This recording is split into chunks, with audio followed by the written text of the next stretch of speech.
Bismillahirrahmanirrahim. Assalamualaikum warahmatullahi wabarakatuh. Alhamdulillah. Alhamdulillahillazi arsala rasulahu bil huda wa dinil haq liyudhhirahu ala dini kullih wa kafa billahi syahida. Asyhadu an la ilaha illallah wa asyhadu anna Muhammadan abduhu wa rasuluhu la nabiyya ba'da. Allahumma shalli ala Muhammad wa ala alihi wa sahbihi ajmain.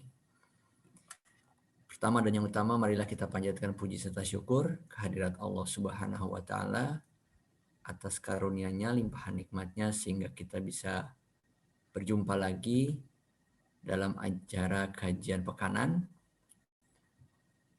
Sebagaimana biasa, yang dibahas adalah terkait dengan Sirah Nabawiyah. Kemudian salawat serta salam semoga senantiasa tercurah kepada junjungan kita Nabi Muhammad SAW, kepada istri-istri beliau, keluarga beliau, sahabat beliau, serta umatnya yang senantiasa istiqomah. Baik, mungkin langsung saja terkait dengan materi hari ini. Tema khususnya adalah izin berperang. Pada Ustadz Daniel Barkah, waktu dan tempat dipersilahkan.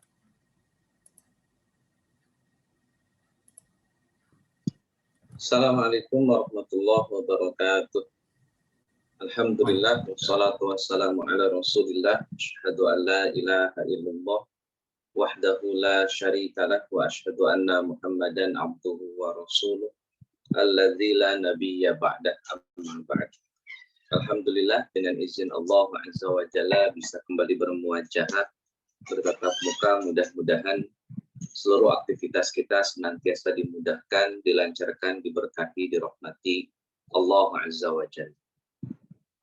Salawat dan salam semoga dilimpah curahkan kepada Nabiullah Muhammad sallallahu alaihi wasallam beserta para keluarga, sahabat, dan segenap umat yang senantiasa itba' kepadanya ila akhiril hayat nanti, mudah-mudahan termasuk kita di dalam. Baik, hadirin ikhwati man rahimakumullah, melanjutkan pembahasan sebelumnya ketika Nabi Shallallahu Alaihi Wasallam sudah membuat rancangan tentang peradaban kota Madinah.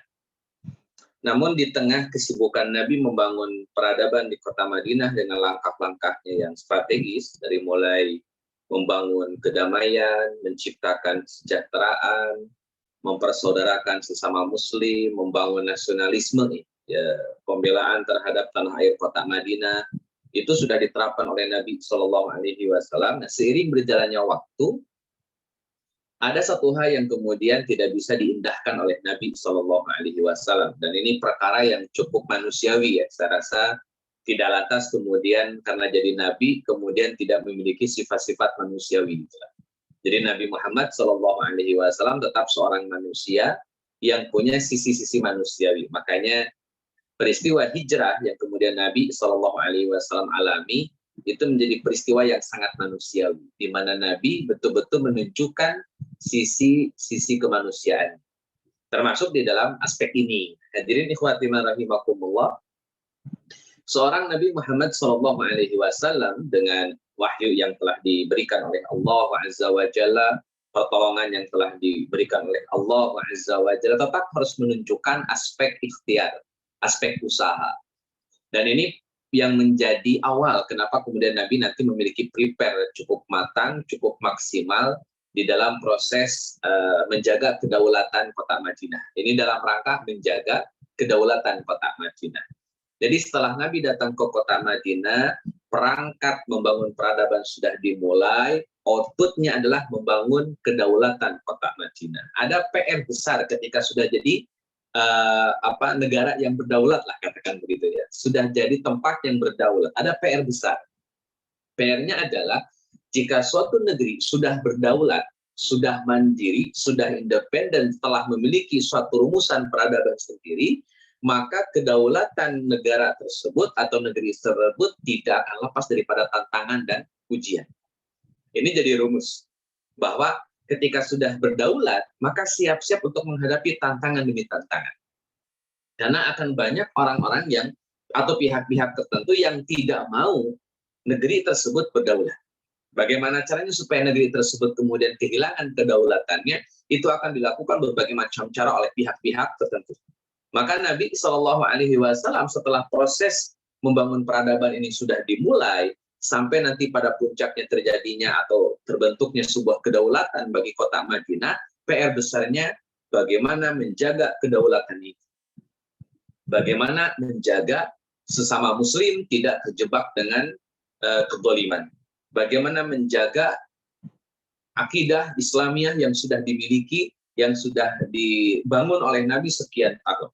Bagaimana menjaga kenyamanan di dalam melaksanakan aktivitas ibadah. Bagaimana menjaga akhlak-akhlak Islami yang itu sudah Nabi ajarkan kepada para sahabat. Bagaimana menjaga eksistensi Islam hari ini dan ke depannya.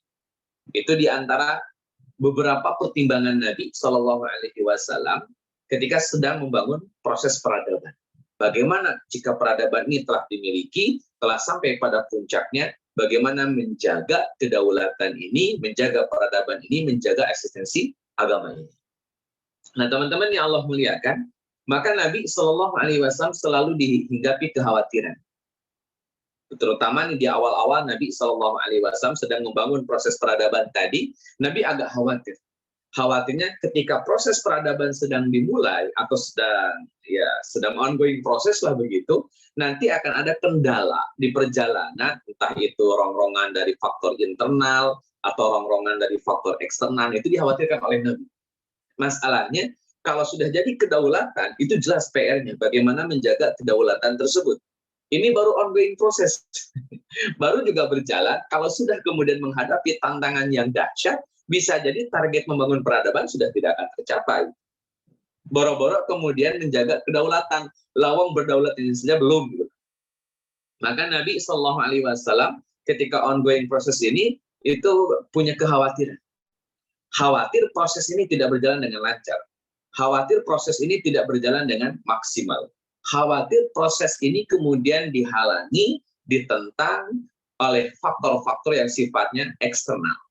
Itu kekhawatiran Nabi Shallallahu Alaihi Wasallam. Terlebih lagi, sekalipun sudah mu'akhaf bainal muhajirin wal ansor, Nabi juga sudah paham betul bahwa di kota Madinah tidak hanya orang Muslim, ada orang munafik di situ, ada orang Yahudi di situ. Ini kalau kemudian Nabi tidak memperhitungkan orang-orang munafik dan orang-orang Yahudi, khawatirnya Nabi malah jadi tidak waspada. Maka Nabi memperhitungkan di internal siapa saja yang menjadi troublemaker-nya, dari faktor eksternal siapa saja yang jadi troublemaker-nya, dan Nabi harus memahami suasana dan keadaan tersebut. Dan itu yang melahirkan kegelisahan, kekhawatiran bagi Nabi. Karena ini lagi jalan ini, proses peradaban. Kalau kemudian ada benturan dari internal, batu sandungan dari internal, tentu akan menghambat proses pembangunan peradaban ini. Apalagi jika ada tantangan dari faktor eksternal. Wah, ini akan semakin menambah parah kondisi Nabi Shallallahu Alaihi Wasallam dan juga kaum muslimin. Kenapa? Internal bermasalah, eksternal bermasalah. Nah, ini problem luar biasa. Makanya Nabi penuh kegelisahan, penuh kekhawatiran.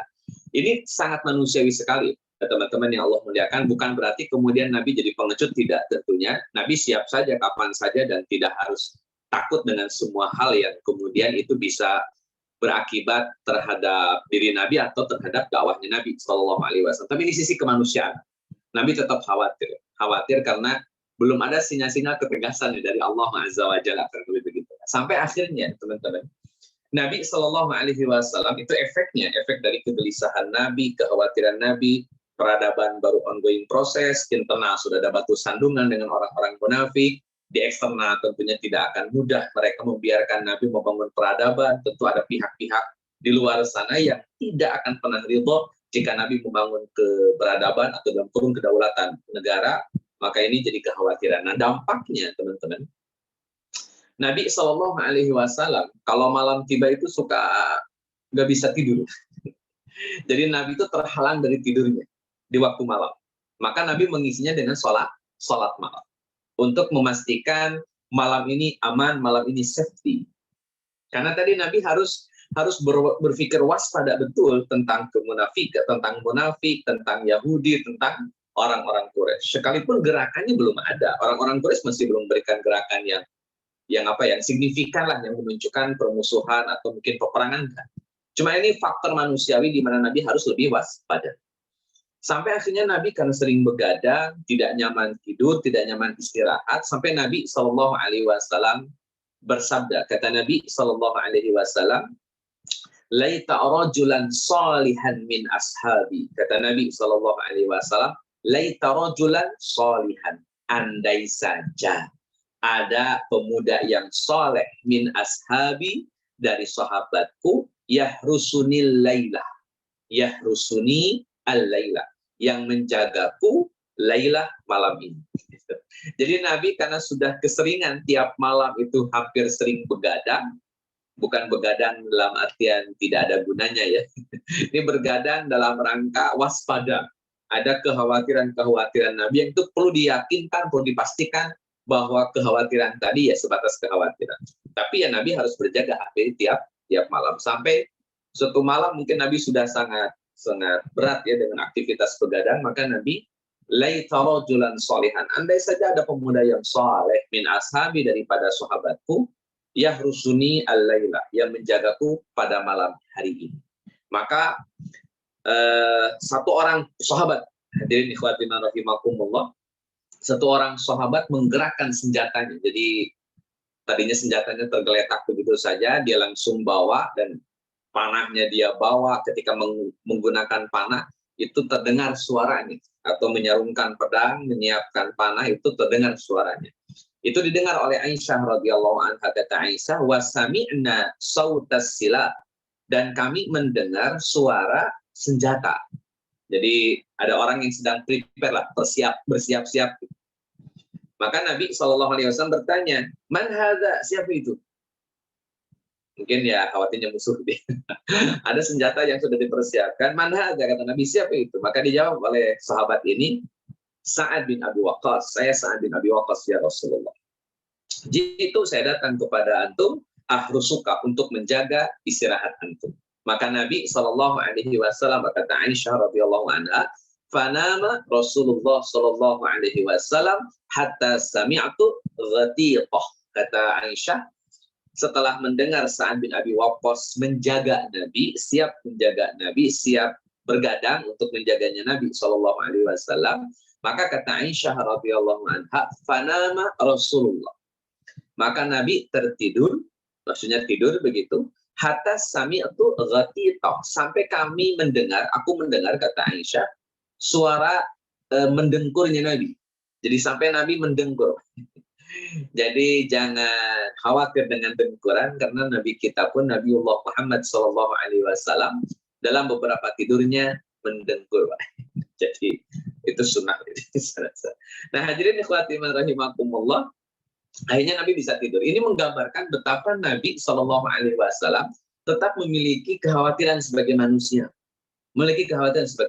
Dan Nabi SAW harus memastikan proses membangun peradaban ini berjalan dengan lancar. Bukan masalah kepentingan pribadi, Pak, saya perlu tegaskan ini. Jadi Nabi tidak gelisah dengan kepentingan pribadinya.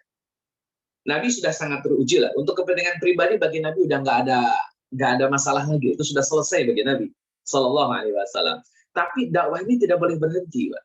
Nabi gelisah jika dakwah ini terganggu. Nabi gelisah jika dakwah ini terhenti. Nabi gelisah jika dakwah ini banyak rongrongannya. Karena itu akan berdampak pada Islam di masa yang akan datang. Ini pikiran Nabi sudah sangat futuristik, Pak. Kendala hari ini, masalah di masa yang akan datang. Maka Nabi tidak boleh mewariskan masalah. Nabi harus mewariskan solusi, bukan mewariskan masalah. Maka Nabi harus betul-betul memaksimalkan bahwa usaha beliau membangun peradaban, menjaga kedaulatan negara atau proses untuk sampai pada kedaulatan negeri itu berjalan dengan sangat lancar. Karena Nabi gelisah, nggak tidur semalaman, diisi dengan sholat, diskusi lagi dengan dirinya sampai mencari solusinya bagaimana. Terus, maka wajar para pemimpin, saya tegaskan ini, wajar para pemimpin yang mengurangi waktu tidurnya untuk memikirkan rakyatnya. Itu min sunnatin Nabi Sallallahu Alaihi Wasallam. Itu sunnah Nabi. Jadi begadang semalaman untuk memikirkan bagaimana nasib rakyatnya ke depan. Wah, itu luar biasa. Karena Nabi Sallallahu Alaihi Wasallam melakukan itu. Jadi yang dipikirkan oleh Nabi Yang dikhawatirkan oleh Nabi bukan diri, tapi keberlangsungan dakwah, keberlangsungan Islam, eksistensi Islam. Nah, teman-teman, yang Allah muliakan, sampai dalam beberapa malam itu Nabi dijaga terus oleh para sahabat. Nabi ingin istirahat dengan nikmat lah begitu, karena sudah cukup lama Nabi memikirkan tentang bagaimana. Akhirnya ya Nabi pada titiknya sebagai seorang manusia lelah dan capek istirahat.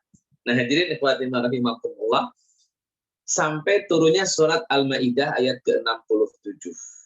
Ini beberapa malam kemudian, ketika Nabi sedang berada dalam kemahnya atau kubahnya, Nabi SAW mendapatkan wahyu dari Allah Azza wa Jalla di surat Al-Maidah ayat 67, bunyinya, Wallahu ya'simuka minan nas. Allah akan menjagamu dari gangguan manusia. Baru tenang. Tenang. Kenapa? Karena jaminan sudah ada. Jaminan sudah ada. Wallahu ya'simuka minan nas. Tapi di sini kan domirnya Nabi Muhammad, bukan domir umatnya. Bapak Ibu yang Allah muliakan, ini sederhana saja. Nabi tetap memikirkan umatnya. Walaupun firman Allah Azza wa Jalla, Wallahu ya'simuka minan nas, Allah akan menjagamu. Karena kalau nabinya terjaga, nabinya berada dalam keamanan, maka dakwah Islam, nilai-nilai Islam bisa didelivery kepada kaum muslimin yang lain.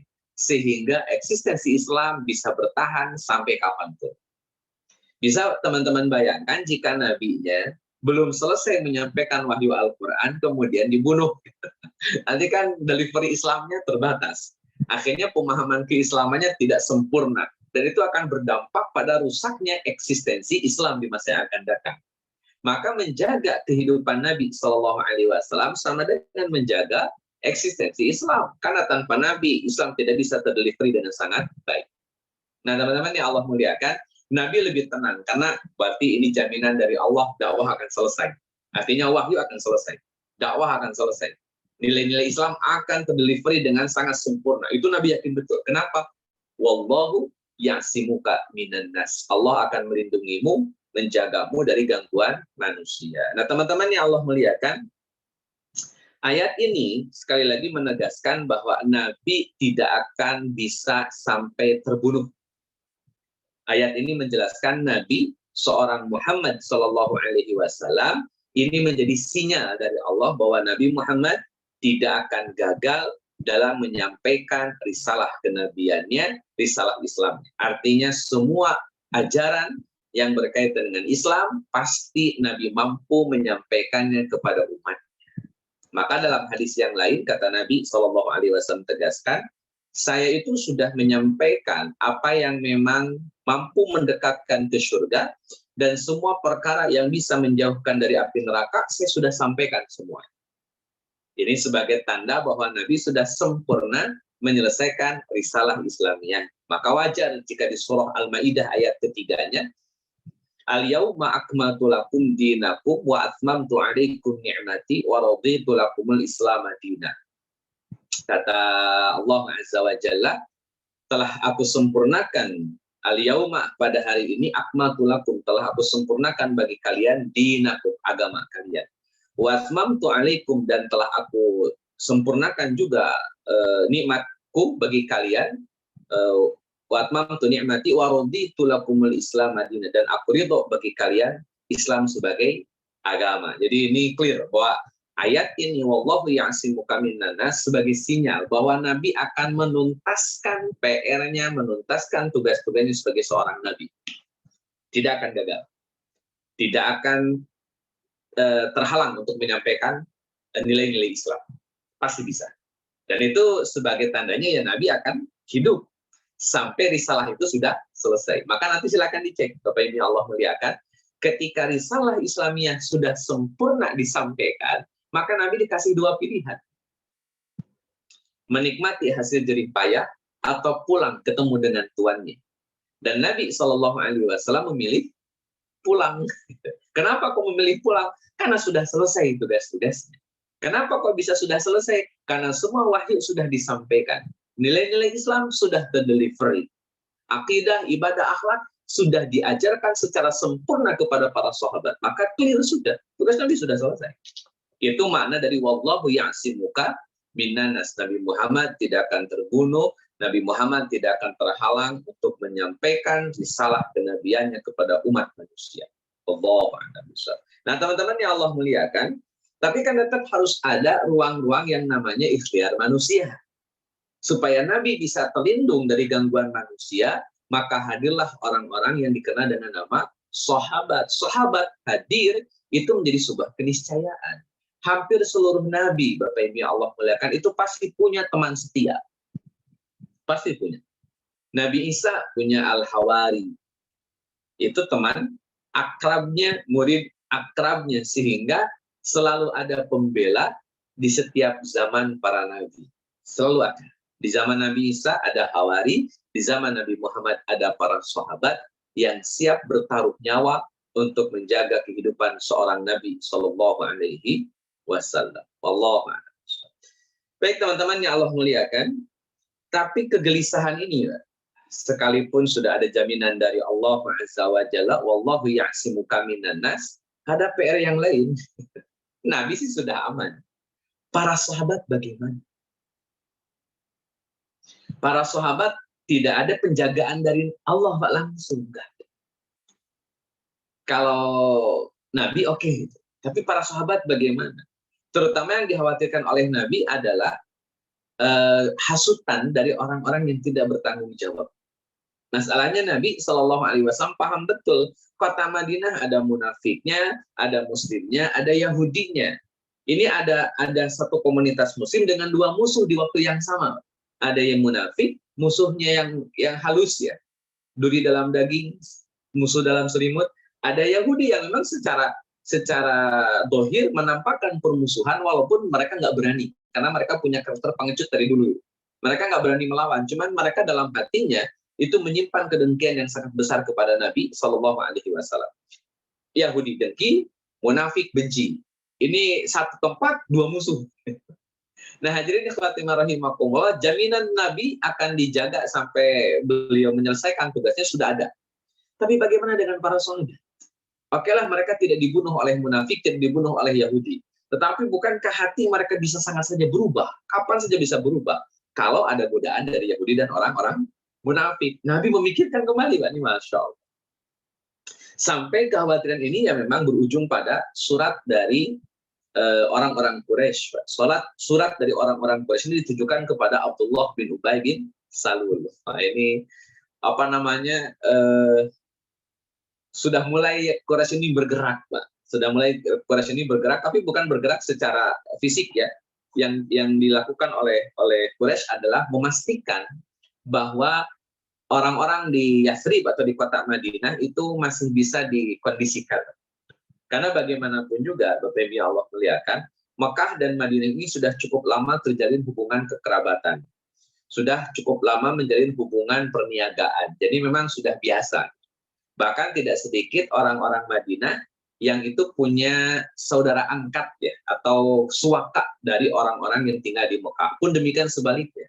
Orang Mekah juga punya suaka bagi orang-orang Madinah. Jadi kalau orang Mekah datang ke Madinah, dapat suaka, aman pastinya. Ada orang Madinah pergi ke Mekah, dapat suaka dari tokoh tertentu di Mekah, aman pasti. Itu sudah sangat terjalin dengan sangat baik. Maka orang-orang Quraisy ya masih optimis lah. Kayaknya sih bisa dihasut ini. Akhirnya dikirimlah surat dari Quraisy. Ini diriwayatkan oleh Imam Abu Daud rahimahullahu taala. Kata orang Quraisy dalam suratnya, innakum awaitum sahibina. Kalian ini sudah menampung salah satu sahabat kami, kata orang-orang Quraisy, orang-orang Mekah. Wa inna nuqsimu billah, dan kami bersumpah atas nama Allah Azza wa Jalla, kata orang-orang musyrik Quraisy, la tuqatilunnah aw la tukhrijunnah. Kalian harus membunuhnya atau kalian harus mengusirnya. Itu ancaman dari orang-orang Quraisy. Kata orang Quraisy, demi Allah, kalian harus bunuh Muhammad atau setidaknya usir Muhammad sallallahu alaihi wasallam. Kenapa ini menjadi ancaman bagi dari Quraisy kepada orang-orang Madinah? Teman-teman ya Allah muliakan, menyerang langsung ke kota Madinah itu pilihan terakhir. Dan secara hitung-hitungan itu akan berdampak besar bagi bisnisnya orang-orang Mekah, bagi kekerabatannya orang-orang Mekah. Dan itu beresiko, sangat beresiko. Makanya mereka betul-betul harus memikirkan apa cara yang paling tepat untuk kemudian mengganggu dakwahnya Nabi Shallallahu Alaihi Wasallam. Maka mereka gunakan cara ini. Ada tokoh-tokoh di Madinah yang memang masih berafiliasi pada kemusyrikan. Di antaranya Abdullah bin Ubay bin Salul. Maka orang-orang Mekah cukup yakin Abdullah bin Ubay bin Salul bisa memahami ini. Maka kata orang-orang Mekah, udahlah, bunuh saja Muhammad, usir saja Muhammad Sallallahu Alaihi Wasallam. Itu kata mereka. Atau ini endingnya, Pak. Au lanasiranna ilaikum biajmi'na. Kata orang-orang Quraisy, lanasiranna ilaikum, atau kami akan mendatangi kalian biajma'ina, dengan seluruh orang-orang kami di kota Mekah. Jadi ini sudah ancaman perang. Hatta naqtula, sehingga kami bisa memerangi kalian, kemudian menawan istri-istri kalian. Hadirin ikhwati rahimakumullah, ini ancaman dari Quraisy kepada orang-orang Yathrib melalui surat yang dikirim kepada Abdullah bin Ubay bin Salul. Sampai nanti surat ini sampai kepada Nabi Shallallahu Alaihi Wasallam. Kemudian Nabi mengumpulkan para sahabatnya, termasuk orang-orang munafik di dalamnya, dikumpulin sama Nabi. Kemudian Nabi bilang kepada orang-orang yang hadir, kata Nabi Shallallahu Alaihi Wasallam, saya telah mendengar, kata Nabi, bahwa ada ancaman dari orang-orang Quraisy. Ini Nabi langsung to the point, Pak. Jadi Nabi langsung secara definitif menyebutkan, saya dengar ada ancaman dari orang-orang Quraisy. Nabi menggunakan kalimat wa'idun, ancaman. Jadi ini dipahaminya sebatas ancaman. Ya, sebatas nakut-nakutin. Saya mendengar ada ancaman dari orang-orang Quraisy buat kalian.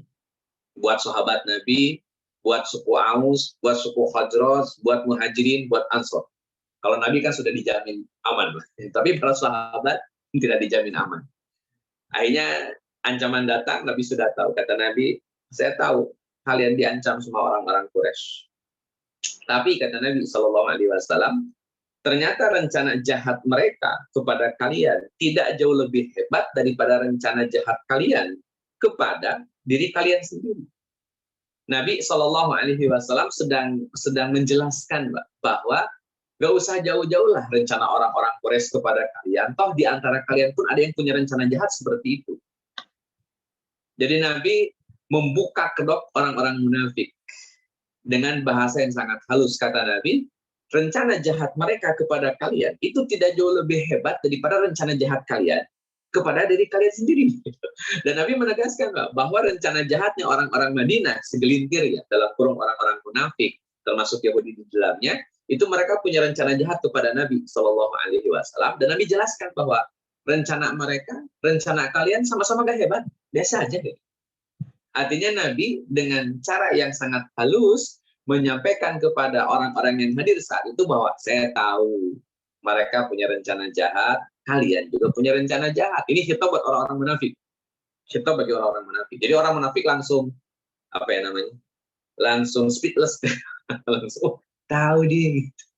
Hadirin ikhwati rahimakumullah, ketika sudah disampaikan begitu kata Nabi Shallallahu Alaihi Wasallam, dibangun logikanya, Pak. Dibangun logikanya. Kata Nabi, kalau kalian punya rencana jahat, atau setidaknya kalian mengiyakan rencana jahatnya orang-orang Mekah, maka kalian akan memerangi anak-anak kalian, akan memerangi saudara-saudara kalian.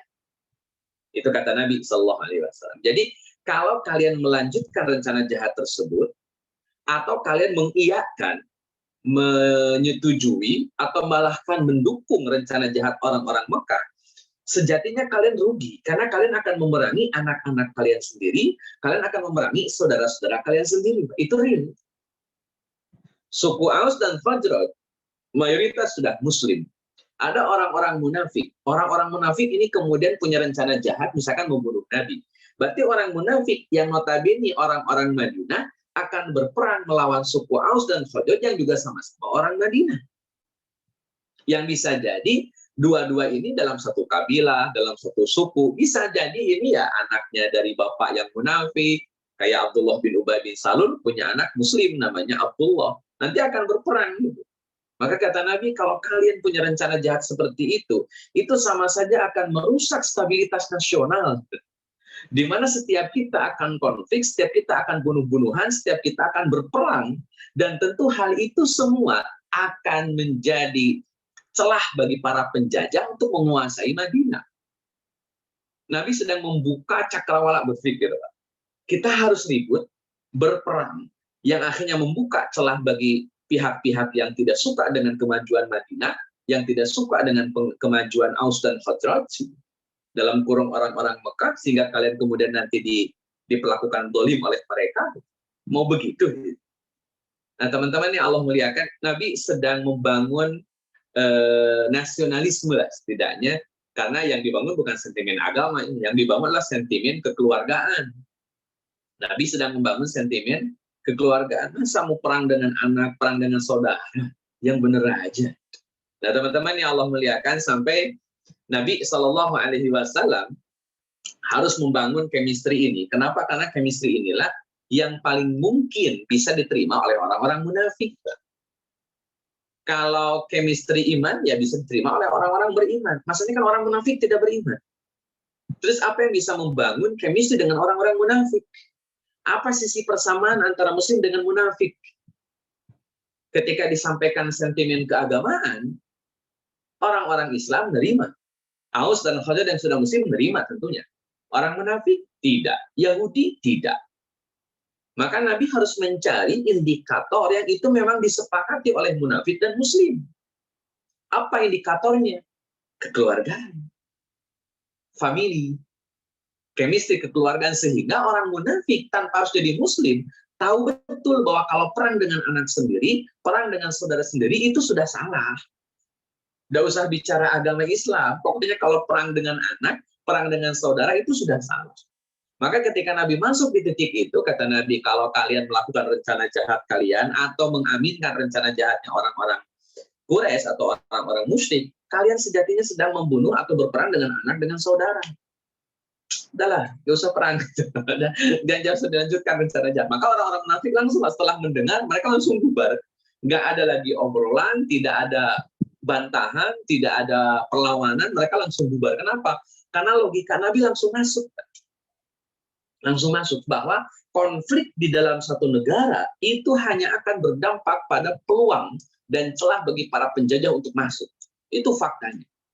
Maka silakan Bapak Ibu yang Allah muliakan dicek dalam konteks Indonesia lah ya, konteks Indonesia. Kita pernah mengenal politik divide et impera, adu domba, politik adu domba, atau politik belah bambu, satu diangkat, satu diinjak. Kenapa harus ada politik itu? Karena hanya cara itulah yang bisa melemahkan kekuatan sebuah negeri. Kalau di dalamnya ribut, di dalamnya perang, itu dipastikan penjajah mudah masuk. Tidak usah angkat senjata, penjajahnya tinggal datang bawa peluit. Datang selesai. Kenapa? Di dalamnya sudah perang. Dan Nabi membangun chemistry kekeluargaan supaya tidak terjadi perang di kota Madinah. Kalau memang harus perang, orang-orang Madinah kalau harus perang, jelas musuhnya siapa. Sesama penduduk Madinah jangan perang dah. Nggak boleh. Kenapa? Karena itu akan jadi celah para penjajah atau siapapun yang tidak suka dengan kemajuan Madinah akan menyerang kota Madinah. Dan ini bahaya bagi eksistensi kedaulatan Madinah atau peradaban yang dibangun oleh Nabi di kota Madinah. Akan sangat berisiko. Dampaknya panjang. Maka teman-teman yang Allah muliakan, Nabi SAW harus membangun chemistry kekeluargaan tadi. Jadi saya ingin coba tarik dalam konteks sedikit di sini, Pak, ke kekinian. Untuk memahami Palestina, sebetulnya tidak harus Muslim. Antara kafir dengan Muslim itu diikat oleh satu kalimat, human, manusia. Siapapun yang kafir, dia tetap manusia. Dan dari manapun orang Islam, dia pun tetap manusia. Karena yang punya agama cuma manusia. Pohon nggak punya agama. Hewan nggak punya agama. Tapi manusia jelas punya agama. Ataupun ya ateis, ya. Agamanya ateis. Intinya punya agama, punya keyakinan. Maka baik kafir, baik muslim diikat oleh kalimat manusia. Untuk memahami Palestina, nggak butuh muslimnya, Pak. Cukup jadi manusia saja. Benar nggak orang-orang Palestina dibantai? Jawabannya tidak. Untuk menjaga kota Madinah, untuk menjaga stabilitas kota Madinah, tidak harus muslim, Pak. Yang penting dia penduduk Madinah. Kalau dia penduduk Madinah, apapun alasannya yang merusak stabilitas kota Madinah itu jelas salah. Apapun alasannya. Orang Indonesia, apapun alasannya yang mengganggu stabilitas negara Indonesia, apapun alasannya salah. Makanya ada jalur hukum, ada ini, ada itu, segala macam, ada perangkatnya. Supaya tidak merusak stabilitas Indonesia. Jadi tidak harus diskusi panjang lebar masalah Ikhwanul Musliminnya, masalah Hamasnya sebetulnya. Manusia bukan sihir. Oke, manusia. Oke, benar nggak itu tanah dirampas, rumah dirampas, anak kecil dibantai, perempuan dibunuh, orang tua jelas dibunuh, gitu. Itu benar nggak? Tidak, selesai, Pak. Kalau bicaranya manhaj malah jadi nggak mau nolong. Gara-gara soal IM, sedangkan yang mau nolong bukan IM, saya rasa terlalu sempit, Pak. Wong Nabi sejak kadang-kadang menggunakan sentimen selain agama untuk menjaga stabilitas sebuah negeri, untuk menjaga persatuan, untuk menjaga kedaulatan, untuk menjaga keharmonisan. Sentimen non-agama bisa dipakai. Allah. Baik teman-teman yang Allah muliakan, itu aspek rongrongan bagi orang-orang Quraisy. Ini sekarang rongrongan dari orang Yahudi. Ini Yahudi memang bikin masalah terus ya dari itu. Baik, teman-teman yang Allah muliakan, orang Yahudi itu sudah biasa melihat suku Aus dan Khazraj ribut. Saya sering sampaikan poin ini, Pak. Kenapa, Pak? Karena memang mereka mengharapkan ribut terus, Pak. Orang Yahudi adalah orang-orang yang tidak suka selain mereka berdamai. Ini dari dulu bawaan lahir kayaknya, Pak. Yahudi itu nggak suka lihat orang itu damai, itu nggak suka. Sukanya itu lihat kalau orang itu ribut, itu suka tuh. Suka kalau orang lain itu perang, suka itu. Bahkan mereka nggak kadung, Pak. Nggak tahu malu ya. Orang lagi perang, itu yang disiapin bukan gencatan senjatanya, bukan perdamaian. Yang disiapin malah senjatanya. Jadi supaya membantu orang yang perang ini punya senjata yang bagus, disiapin senjata. Jadi ya begitulah Yahudi ya. Nah, hadirin ikhwati rahimakumullah. Jadi Yahudi ini dari dulu memang sudah bikin onar. Di zaman Nabi SAW, terutama di kota Madinah, itu Yahudi sering melihat Aus dan Khazraj berantem, perang, ribut, dan mereka akhirnya minta bantuan ke Yahudi, beli senjata ke Yahudi dengan hutang, nanti bayar dengan cara riba dan seterusnya. Jadi Yahudi untung besar kalau Aus dan Khazraj perang. Sejak datangnya Nabi Muhammad SAW, Aus dan Khazraj tidak pernah ribut. Hidup harmonis, penuh cinta, saling berbagi, saling mengasihi. Orang Yahudi jijik melihat itu, Pak. Yahudi nggak suka melihat kondisi itu. Sama sekali nggak suka. Jadi ketika mereka melihat Aus dan Khazraj harmonis, Aus dan Khazraj damai, Aus dan Khazraj saling mencintai, itu sifat kedengkian Yahudi muncul, Pak. Nah, harus dijitak, Pak, ya gitu. Ketika sudah muncul kedengkian, orang Yahudi kemudian membuat sebuah upaya-upaya mengembalikan kondisi zaman dahulu. Ya mungkin capaiannya nggak harus mengembalikan ya. Mungkin cukup mengenang masa lalu saja. Jadi Yahudi punya target supaya suku Aus dan Khazraj itu mengenang masa lalunya. Masa lalu yang mana? Masa lalu ketika mereka hidup dalam peperangan demi peperangan. Kan itu menguntungkan bagi Yahudi. Soalnya itu menguntungkan bagi Yahudi. Maka Yahudi ya capaiannya bagaimana caranya supaya mereka bisa mengenang kembali kisah-kisah lama gitu, antara Aus dan Khazraj di mana mereka tidak pernah berhenti berperang. Maka datanglah Sas bin Qais, seorang Yahudi, dia minta satu orang pemuda dari kalangan Yahudi juga itu untuk masuk ke majelisnya Aus dan Khazraj. Jadi ada Aus dan Khazraj, mereka lagi bercengkrama, lagi ngobrol asyik ya. ngobrol enjoy lah, ngobrol ini enak begitu, lagi santai. Itu orang Yahudi masuk. Nah, ini biasa. Memulai obrolan tentang masa lalu. Dulu hebat ya, suku Aus bisa ngalahin Khazraj. Itu kayaknya memang bakat dah biasanya. Sampai kata orang-orang Yahudi, ya nggak hebat-hebat juga sih Aus. Cuman ya lagi kebetulan aja menang. Gitu ya. Nanti ditimpalin sama Aus. Ya dibilang hebat juga benar juga sih. Akhirnya rame-rame sampai pada akhirnya teman-teman yang Allah muliakan, masing-masing suku Aus dan Khazraj ini sudah angkat senjata, sudah ngeluarin pedang. Jadi mereka saling adu argumen. Orang Yahudi ini datang aja, Yahudi manteng aja. Gitu. Contoh itu yang ditargetkan kan. Ketika Aus dan Khazraj saling debat, saling serang secara lisan, debat lisan, mereka sampai ngeluarin pedang. Artinya kalau hitungan beberapa menit ya, mungkin itu bisa langsung perang. Ketika mereka sudah berhadapan-hadapan, sudah kondisi emosi semuanya, karena terbawa oleh suasana masa lalu, kemudian mereka sudah mengeluarkan pedang masing-masing. Ini di antara yang paling menonjol di dalam konflik Aus dan Khazraj yang diprovokasi oleh Yahudi itu ada satu Aus bin Qaidi dan Jabbar bin Sahr. Dua orang ini yang lebih terlihat menonjol lah, saling mengancam, saling menghina, sampai sudah saling mengeluarkan senjata tajam mereka. Nah hadirin ikhwati rahimakumullah, tapi ya kebaikan selalu ada lah. Ketika sedang memanas kondisinya begitu, Nabi ada yang ngasih tahu, ya Rasulullah tuh suku Aus dan Khazraj kayaknya lagi nostalgia masa lalu. Ini aroma-aromanya kalau nggak dihentikan bisa jadi terjadi peperangan kembali. Perang Mu'ad itu yang sering diungkit-ungkit oleh orang-orang Yahudi untuk memancing emosinya suku Aus dan Khazraj. Nabi langsung datang.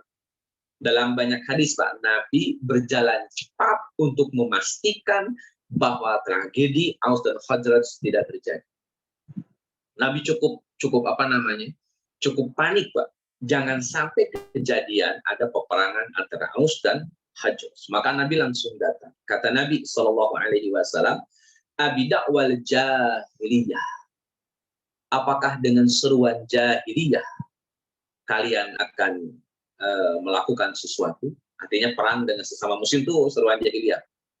Ya ulang, perang melawan sesama muslim itu jahiliyah, betul, sangat jahiliyah. Jadi kalau ada orang Islam, orang Islam jahiliyah. Kama qala Rasulullah sallallahu alaihi wasallam. Wa ana baina adhurikum, sedangkan saya masih ada di tengah-tengah kalian. Berani kalian? Saya masih ada di sini, udah mau perang-perang aja. Makanya nanti kalau Nabi nggak ada, perang beneran. Cuman bukan Aus dan Khazraj lagi. Sesama muslim berperang akhirnya, karena nggak ada nabinya. Resiko Pak ya. Resiko matahari di zaman ini. Sesama muslim bisa perang. So, baik teman-teman yang Allah muliakan, kata Nabi SAW, Abida'wal jahiliyah wa ana baina azfurikum. Apakah dengan seruan jahiliyah kalian akan melakukan sesuatu? Dalam kurung muslim melawan muslim. Sedangkan saya masih ada di tengah-tengah kalian. Hadirin ikhwati rahimakumullah, Nabi kemudian membacakan surat Ali Imran ayat 103 yang kalimatnya wa'tasimu bihablillahi jami'a wa la tafarraqu dan seterusnya. Setelah dibacakan ayat ini, Bapak Ibu Allah muliakan, maka para sahabat baik Aus maupun Khazraj mereka langsung menyesal. Mereka berdamai. Terus berpelukan. Dan senjata mereka lemparkan saat itu. Ini muslim Pak, nih sifat muslim. Kalau musuhan disuruh damai, terima. Ini sudah musuhan, disuruh damai, yang ngajak damai diajak musuhan, kan susah nih. Jadi yang ngajak damai aja udah diajak musuhan. Jadinya orang yang mengajak damai jadi ilfil duluan Pak. Ujung-ujungnya juga jadi dimusuhin. Nah hadirin ikhwatimah rahimakumullah, maka setelah turun surat Ali Imran ayat 103 wa'tasimu bihablillahi jami'a wala tafarraqu, sampai Nabi mengingatkan Pak tentang masa lalu, dijawab dengan masa lalu. Kata Nabi, wazkuru ni'matallahi alaikum, ingatlah ketika kalian mendapatkan nikmat dari Allah Azza wa Jalla. Iz kuntum a'daan, dulu kalian bermusuhan, fa'allafa baina qulubikum fa'asbahtum bi ni'matihi ikhwana. Kemudian dengan nikmat dari Allah, Allah satukan hati-hati kalian. Kemudian Allah jadikan kalian sebagai saudara, sebagai ikhwan, sebagai saudara. Ini Nabi melawan masa lalu dengan masa lalu.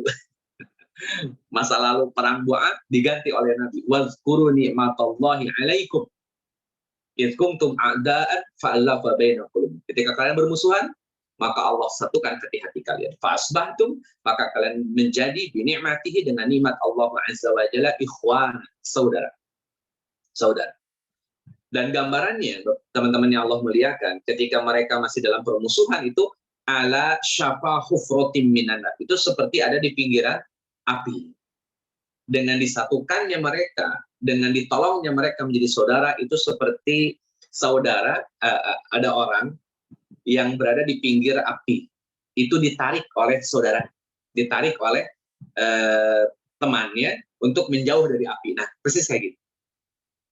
Maka perpecahan dalam tubuh umat Islam itu sama saja seperti kita berada di pinggiran api. Memicu konflik di tengah-tengah umat Islam itu sama seperti orang sedang berdiri di pinggiran api. Bahasa yang lain mungkin. Seperti orang berdiri di ujung tanduk. Di ujung tebing, di ujung jurang. Kalau dia konflik dengan sesama muslim, apapun alasannya, dia seperti berdiri di pinggiran jurang api. Geser dikit, jatuh. Kalau ada yang ngajak damai, ada yang mengajak supaya berdamai, terima. Kenapa? Itu nolong. Jangan dimusuhin. Ini kadang-kadang yang ngajak damai malah dimusuhin. Hadirin ikhwati rahimakumullah. Jadi rumusnya Yahudi suka ngerecokin. Maka kalau kita runut, teman-teman yang Allah muliakan, ini ngomongin Yahudi lah sekilas ya. Yahudi itu kalau kembali kepada materi sebelum-sebelumnya, ini mumpung juga lagi rame Yahudi di kota Palestina. Jadi ya kita gibah Yahudi lah sekali. Kata banyak pakar, teman-teman yang Allah muliakan, itu banyak karakter Yahudi yang memang menjadi ciri khas mereka. Yang pertama itu kedengkian yang sangat akut terhadap kebenaran dan orang-orang yang komitmen dengan kebenaran. Jadi Yahudi itu nggak suka dengan kebenaran. Apa alasannya benar itu nggak suka. Teman-teman bisa bayangkan, sejahat-jahatnya orang, dia punya rasa penyesalan. Karena dia tahu ini salah, ini jahat. Kalau Yahudi udah nggak suka dengan kebenaran. Nggak suka dengan kebenaran. Jadi ketika mereka melakukan kejahatan, sudah tidak ada lagi rasa penyesalan. Lalu mereka suka dengan kejahatan. Itu Yahudi. Ya, yang jeleknya lah. Yang kedua, teman-teman yang Allah muliakan, mungkin untuk Yahudi atau Bani Israel yang dengki terhadap kebenaran, ya bisa dibuka dalam literatur Nabi Yusuf alaihi salam, misalkan, itu kan sangat benci. Kemudian di zaman Nabi Muhammad juga sudah jelas, mereka alih-alih orang yang pertama masuk Islam, yang ada malah mereka orang yang paling besar permusuhannya terhadap umat Islam. Kan begitulah faktanya. Teman-teman yang Allah muliakan, yang kedua, Yahudi tidak suka hidup berdampingan dengan siapapun. Kecuali kalau yang hidup berdampingan dengan Yahudi itu hanya menjadi the second class, atau hanya menjadi budak, atau hanya menjadi sapi perahan. Kalau settingannya begitu, mereka mau. Tapi kalau sama haknya, setara posisinya, Yahudi nggak pernah mau. Nggak pernah. Itu dari dulu. Ketika Yahudi, Bani Israel secara umum, itu diminta masuk ke dalam Al-Ardhul Muqaddasah, di surat Al-Maidah ayat 21, 22, 23, 24, 25 sampai di 26, di mana kata Nabi Musa alaihi salam, ya qaumi dukhulul ardhul muqaddasah, wahai kaumku, masuklah kalian ke bumi yang disucikan. Kan jawaban orang-orang Bani Israel, lan nadkhulaha hatta yakhruju minha. Musa, kami tidak akan masuk ke kota Palestina atau ke kota Ardhul Muqaddasah, Baitul Maqdis, selama mereka masih ada di sana. Teman-teman yang Allah muliakan, ketika Bani Israel pergi ke Mesir di zaman Nabi Yusuf alaihi salam, terus dibawa balik lagi oleh Nabi Musa ke kota Yerusalem, itu kota Yerusalem sudah berpenghuni. Setidaknya ada 12 suku penghuni yang tinggal di kota Yerusalem setelah Bani Israel meninggalkan kota Yerusalem, tinggal di Mesir. Kota Yerusalem diisi oleh banyak suku. Sampai dalam penjelasan Syekh Sami bin Abdullah Al-Maghlud, itu sampai ada 12 suku. Suku Edom, suku Moab, suku Amalik, suku Amori, suku Filistin. Itu orang-orang yang mengisi kota Yerusalem ketika Bani Israel tidak tinggal lagi di situ, tapi tinggalnya di kota Mesir. Jadi Filistin ada suku, itu nama suku Filistin, suku Kanaan, suku Amori, suku Amalik, suku Edom, suku Moab, itu orang-orang yang mengisi tanah Yerusalem. Nah, Yahudi disuruh masuk, mereka nggak mau. Lan nanfulaha hatta yakhruju minha. Kami akan masuk kalau mereka pergi. Jadi dari dulu memang mereka tidak suka hidup berdampingan dengan bangsa manapun. Kalau toh harus hidup berdampingan dalam suatu daerah, dalam suatu tempat, maka yang di luar Yahudi harus di bawah Yahudi. Harus the second class. Harus jadi budak. Harus jadi orang yang dipinggirkan. Yang ketika Yahudi punya keinginan, tidak boleh dilawan, tidak boleh ditentang. Ini karakter akut kan itu. Yang ketiga, teman-teman, Yahudi itu pengecut. Tidak ada yang berani melawan langsung. Tidak ada yang berani perang langsung, pun tidak ada. Makanya di surat Al-Maidah ayat 24 itu, ketika Nabi Musa nyuruh perang, kata orang-orang Yahudi, izhab anta wa rabbuka faqatila fa inna hahuna qa'idun. Kata orang-orang Yahudi atau orang-orang Bani Israel, Musa ente aja sama Tuhan ente pergi ke sono. Ntar kalau udah perang di sono berdua tuh sama Tuhan, terus menang, nah baru tuh kita masuk. Ya selama belum ketahuan menang ya inna hahuna qa'idun, ya kita duduk-duduk aja lah di sini. Ente aja sama Tuhan ente yang pergi. Ini kan sikap kepengecutan seorang suku Bani Israel atau Yahudi. Memang mereka pengecut. Sampai hari ini pun mereka akan menggunakan tangan-tangan orang lain untuk menghancurkan kebenaran dan orang-orang yang komitmen dengan kebenaran. Mereka nggak mau menggunakan tangan mereka, pakai tangan orang lain. Saking pengecutnya. Jadi kalau udah kepepet. Yahudi punya banyak 1000 cara untuk mengusik Nabi Shallallahu Alaihi Wasallam. Caranya banyak. Suku Auf dan Khazraj dibikin ribut walaupun gagal. Ya. Nanti Nabi mau dibunuh walaupun gagal. Pengkhianatan di dalam piagam Madinah walaupun akhirnya berdampak pada pengusiran. Itu mereka punya banyak cara. Pokoknya punya banyak cara untuk mengusik, merongrong Nabi SAW membangun peradaban. Teman-teman yang Allah muliakan, sehingga Yahudi akan jadi PR umat manusia di setiap zaman. Makanya dalam surat Al-Isra sudah jadi ketetapan Allah. Wa qadha rabbuka, Allah telah menetapkan bahwa orang-orang Bani Israel itu akan berbuat kerusakan, la tufsidunna fil ardi marrataini, akan berbuat kerusakan 2 kali di muka bumi. Yang pertama dulu, yang kedua mendekati akhir zaman. Itu apa sih akan berbuat kerusakan? Allah. Baik teman-teman yang Allah muliakan, itu ancaman atau rongrongan lah dari orang-orang gitu. Jadi dari orang munafik yang dapat surat dari orang-orang Quraisy sudah ada, kemudian orang-orang Yahudi yang merongrong juga sudah ada. Nah, yang ketiga ini ancaman langsung. Kalau tadi masih surat gitu, masih friksi-friksi yang dilakukan oleh orang-orang Yahudi, nah sekarang ini ancaman langsung, di mana Nabi Shallallahu Alaihi Wasallam mendengar dari sahabat Sa'ad bin Mu'adz bahwa Sa'ad bin Mu'adz diancam secara langsung oleh Abu Jahal. Ini ketika Sa'ad bin Mu'adz melaksanakan ibadah umroh sebelum terjadinya perang Badar. Jadi kan haji umroh memang sudah ada. Dan sebelum Nabi Muhammad diperintahkan haji di tahun ke-6, itu Nabi sudah biasa melaksanakan ibadah haji dan umroh. Apalagi ketika Nabi berada tinggal di kota Mekah, itu sudah sering sekali Nabi melaksanakan haji dan umroh. Bahkan pertemuan Nabi sebelum Bai'ah Aqabah kan ketika para penduduk Madinah sedang melakukan haji, sehingga Nabi bisa ketemu dengan mereka dan mendakwahi mereka, kan kurang lebih begitu. Nah teman-teman yang Allah muliakan, Sa'ad bin Mu'adz datang ke kota Mekah dengan niat mau umroh. Ketika beliau sedang tawaf, Abu Jahal datang. Dan Sa'ad bin Mu'adz ini, teman-teman yang Allah muliakan, itu punya teman akrab namanya Umayyah bin Khalaf. Dipanggil dengan Abu Sofwan. Panggilannya Abu Sofwan. Nama aslinya Umayyah bin Khalaf. Nah, Sa'ad bin Mu'adz dengan Umayyah bin Khalaf ini punya hubungan yang cukup akrab. Hubungan bisnis, hubungan dagang, hubungan suaka politik. Jadi kalau Umayyah bin Khalaf datang ke Madinah, aman, jadi tamunya Sa'ad bin Mu'adz. Sa'ad bin Mu'adz kalau pergi ke Mekah, aman, jadi tamunya Umayyah bin Khalaf. Ketika Sa'ad bin Mu'adz mau umroh, maka dijamin sepenuhnya oleh Umayyah bin Khalaf. Dijamin. Padahal Sa'ad bin Mu'adz sudah masuk Islam. Dan tahu orang Mekah itu nggak suka dengan agama Islam. Tapi dia berani datang ke kota Mekah, kenapa? Karena dia yakin dia akan dilindungi, akan dijaga politiknya, akan dijaga kehidupannya oleh Umayyah bin Khalaf. Itu clear, itu sudah jadi sudah jadi kebiasaan orang-orang Mekah dan orang-orang Madinah. Singkat cerita, ketika Sa'ad bin Mu'adz sedang tawaf, setelah selesai, Abu Jahal datang, itu mengkritik Umayyah bin Khalaf. Kata Abu Jahal, ala araka tatufu bi Makkah aminan.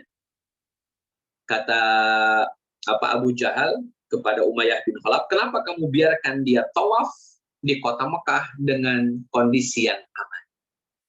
Ente kayak nggak tahu aja. Sa'ad bin Mu'adz ini kan udah keluar dari agama nenek moyangmu, sudah pindah ke agama Muhammad, masih aja ente izinin dia tawaf dengan aman, kata Abu Jahal. Kemudian Abu Jahal menyampaikan ancamannya langsung kepada kepada Sa'ad bin Mu'adz. Kata Abu Jahal, amma wallahi, demi Allah, laula annaka ma'a Abi Sofwan,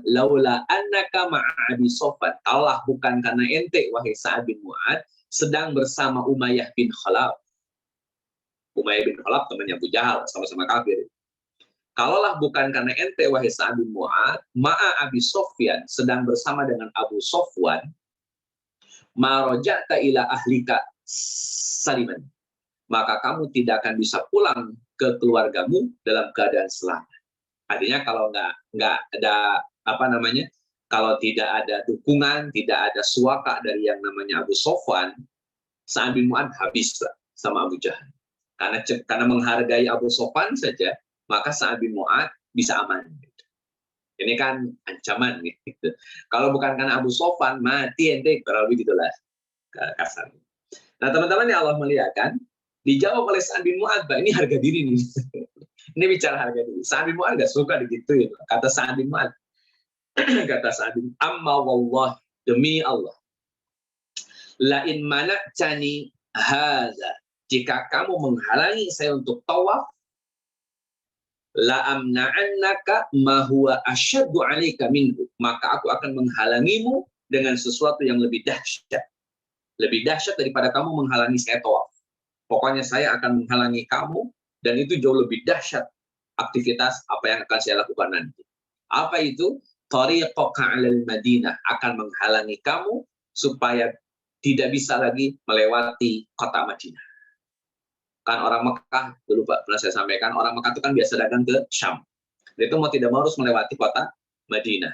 Maka kata Sa'ad bin Mu'adz, ente halangin ane tawaf, ane halangin ente ke Syam. Lihatin aja. Nah, teman-teman yang Allah muliakan, jadi ancaman balas ancaman. Jadi boleh lah ya, ada ancaman dibalas ancaman. Kalau memang yang ngancam ya selevel-level Abu Jahal boleh lah. Dalam rangka menunjukkan eksistensi kedaulatan sebagai seorang Muslim. Kata Abu Jahal, kalau bukan karena Abu Sofwan, habis ente, nggak bakalan pulang selamat. Kata Sa'ad bin Mu'adz, lihatin aja, ente halangin ane tawaf, ente ane halangin ke kota Syam. Lewat Madinah, ane sikat. Kurang lebih gitu. Nah, teman-teman yang Allah muliakan, tentu Sa'ad bin Mu'adz tidak akan nyari urusan. Sa'ad bin Mu'adz tidak akan nyari perkara. Kalau Abu Jahal tidak memulainya, maka ini jadi rumusan nantinya bahwa orang Islam tidak pernah nyari ribut. Orang Islam itu tidak pernah nyari ribut. Tapi sekalinya kemudian diajak ribut, pantang orang Islam itu kemudian mundur ke belakang. Kenapa? Harga diri Islamnya ini yang kemudian nanti akan diperlakukan tidak baik. Maka ketika Sa'ad bin Mu'adz direndahkan lah begitu, ya ente sih kalau bukan karena dia dan sikat dibales. Oh gitu, lihatin. Jadi ini menjaga entitas harga diri seorang Muslim. Nah, teman-teman yang Allah muliakan, catatan-catatan tadi, Pak, dari mulai surat dari Quraisy, dari mulai keinginan rencana jahat orang-orang munafik, kemudian orang Yahudi, sampai ancaman langsung Abu Jahal kepada Sa'ad bin Mu'adz yang nanti langsung didengar oleh Nabi SAW, maka rangkaian cerita tersebut itu menjadi tarbiyah dari Allah Azza wa Jalla. Sudah Nabi punya kekhawatiran bagaimana nasib dakwah ke depan, bagaimana peradaban Islam ini akan berjalan dengan sangat baik. Nabi mengkhawatirkan itu, ditambah lagi tanda-tanda kurang ajarnya orang-orang Quraisy sudah makin kelihatan, dari mulai ngirim surat dengan isi ancaman, dengan Yahudinya, dengan ancaman langsung Abu Jahalnya. maka Allah Azza wa Jalla izinkan Nabi untuk berperang. Dengan catatan tidak memulai duluan. Maka turunlah surat Al-Hajj ayat ke-39, kata Allah Azza wa Jalla, uzina lilladzina yuqataluna bi'annahum zulimu. Kata Allah Azza wa Jalla, telah diizinkan berperang bagi orang-orang yang diperangi. Jadi yang diperangi boleh berperang. Kalau tidak diperangi, tidak boleh berperang. Nanti bentuk diperanginya seperti apa? Kata Allah Azza wa Jalla, uzina lilladzina yuqataluna bi'annahum zulimu. Kenapa kok yang diperangi boleh perang? Karena mereka sedang dizalimi. Jadi syarat boleh mengangkat senjata manakala dizalimi, Pak. Ini saya ingin kembali lagi ke Palestina, Pak. Kenapa Palestina melawan? Karena mereka dizalimi. Boleh melawan, boleh, Pak. Jadi jangan disuruh hijrah, suruh melawan. Jangan sampai fatwanya malah jadi suruh hijrah. Nanti kalau disuruh hijrah, orang Indonesia hijrah ketika datang Belanda. Kan jadi lucu, Pak. Hadirin ikhwatiman rahimakumullah, maka pesan Allah Azza wa Jalla boleh boleh berperang jika diperangi. Wa innallaha ala nasrihim laqadir. Sederhananya gini, Pak. Kalau Allah kemudian memenangkan kaum muslimin tanpa proses berperang, bisa tidak? Bagi Allah sangat bisa. Saya ulang. Kaum muslimin menang, umatnya Nabi Muhammad atau Nabi Muhammad dengan para sahabat itu bisa langsung menang tanpa ada proses perang, bisa? Bisa, wallahi bisa. Kenapa kok bisa? Allahi yasir. Bagi Allah itu perkara mudah. Terus kenapa Allah tidak lakukan itu? Kenapa nggak langsung aja menang lah? Biar nggak repot. biar nggak usah capek, langsung aja menang. Kan Allah maha kuasa, Allah kan zat yang maha segala-galanya, masa nggak bisa bikin kita menang? Bisa jawabannya, Pak. Terus kenapa kok kemudian berperang? Nah, hadirin ikhwatimah rahimakumullah, ini saya perjelas dulu ayat ini, Pak. Yang pertama, perang yang Nabi lakukan itu reaksi, bukan aksi. Kenapa Nabi perang? Ya karena itu reaksi Nabi. Coba kalau nggak ada aksi, nggak akan ada peperangan. Contoh kasus misalkan nanti dalam perang Bani Qainuqa, Nabi memerangi Yahudi Bani Qainuqa. Kenapa Yahudi Bani Qainuqa diperangi oleh Nabi? Karena mereka melakukan tindakan kriminal. Mereka melakukan tindakan kezaliman. Dan izin Quran sudah jelas, kalau diperangi boleh perang. Jadi alasannya bahasa kitanya, musuh jangan dicari, ada musuh jangan lari. Gitu. Yang kedua, setiap kezaliman layak untuk dilawan dan dimusnahkan, Mbak. Kan zalim hukumnya haram. Kapanpun dimanapun harus bisa menghindarkan dari kezaliman. Maka Nabi pernah menyampaikan hadisnya, kata Nabi, ungsurul zalim wal mazlum. Tolonglah orang yang zalim dan orang yang dizalimi. Tolonglah orang yang zalim dan orang yang dizalimi. Kata para sahabat Rasul, kalau orang dizalimi, maklum, pasti harus ditolong. Nah, ini ceritanya kalau orang zalim gimana cara nolongnya? Teman-teman yang Allah muliakan, kata Nabi SAW, menolong orang yang zalim adalah dengan cara mencegah. Dengan cara apapun. Ada orang zalim, menolong orang zalim, wajib hukumnya. Bagaimana cara menolong orang zalim? Cegah dia melakukan kezaliman. Allah. Dan yang terakhir, Allah sangat mampu untuk menolong kaum muslimin tanpa peperangan. Terus kenapa kok Allah malah izinkan berperang? Ini ada tujuan yang harus dicapai dalam perang. Tapi teman-teman yang Allah muliakan, ini sebelum ke tujuan, nanti teman-teman bisa buka di Al-Hajj ayat ke-40-nya. Ini dijelaskan oleh Allah Azza wa Jalla tentang kenapa orang yang diperangi boleh berperang. Kata Allah Azza wa Jalla, karena orang yang diperangi, dalam kurung diperangi itu diantaranya adalah satu, mereka adalah alladzina ukhriju min diyarihim bighairi haqqin. Orang-orang yang diusir dari tanah mereka. Saya ulang. Orang-orang yang diusir dari tanah mereka tanpa alasan yang jelas boleh berperang. Boleh berperang. Itu kaidah Quran. Kita mau diusir oleh Belanda. Boleh melawan Belanda? Boleh. Jihad namanya itu. Orang Palestina kemudian dirampas tanahnya, dirampas rumahnya. Boleh melakukan perlawanan? Boleh. Ini ayatnya. Alladzina ukhriju min diyarihim bighairi haqqin. Boleh. Hadirin ikhwati man rahimakumullah, kenapa orang-orang Palestina diusir dari kota Palestina? Karena mereka mengucapkan kalimat Rabbunallah. Karena mereka berkata atau mereka punya komitmen Tuhan kami adalah Allah. Coba kalau orang Palestina Yahudi semua, ya nggak akan diusir. Hadirin ikhwati man rahimakumullah, itu poinnya. Yang pertama, kalau diusir boleh melakukan perlawanan dengan komitmen keislaman. Yang kedua, teman-teman yang Allah muliakan, kenapa perang itu dianjurkan? Untuk menjaga kesucian rumah Allah. Jadi di gereja Allah disebut, di sinagog Allah disebut, misalnya di Haikal Sulaiman Allah disebut, di masjid Allah disebut. Maka rumah-rumah yang disebut nama Allah di situ tidak boleh dirusak. Tidak boleh dirusak. Makanya harus ada perang untuk menjaga rumah suci. Saya ulang, diusir dari tanah, boleh berperang. Rumah ibadahnya diganggu, boleh berperang. Karena tujuan dari berperang adalah menjaga kesucian rumah ibadah. Aqsa itu rumah ibadah. Aqsa itu rumah ibadah. Boleh berperang untuk membela Al-Aqsa. Allahu a'lam. Segitu dulu, Pak. Sudah kelamaan. Untuk tujuan saya bahas di lain kesempatan. Allahu a'lam. Baik, syukur Ustaz Dani, alhamdulillah begitu mencerahkan. Kepada sahabat-sahabat sekalian, kalau ada pertanyaan langsung saja dipersilakan. Ya, Mas Heri boleh ya? Silakan, Mas. Ya, Waalaikumsalam Ustaz Daniel, jazakallah untuk Waalaikumsalam. informasinya sama kajian kita hari ini.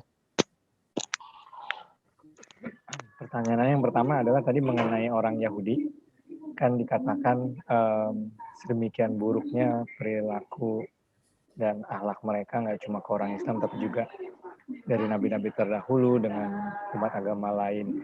Cuma yang jadi pertanyaan kemarin saat ramai Palestina, saya melihat videonya ada disebutannya orang Yahudi, apa sebutannya, konservatif ya atau apalah gitu, yang mereka mendukung Palestina dan mereka bilang bahwa biang keroknya ini adalah Zionis dan pemerintah Israel, dan mereka sendiri nggak setuju. Bagaimana pandangan Ustaz Daniel terhadap itu?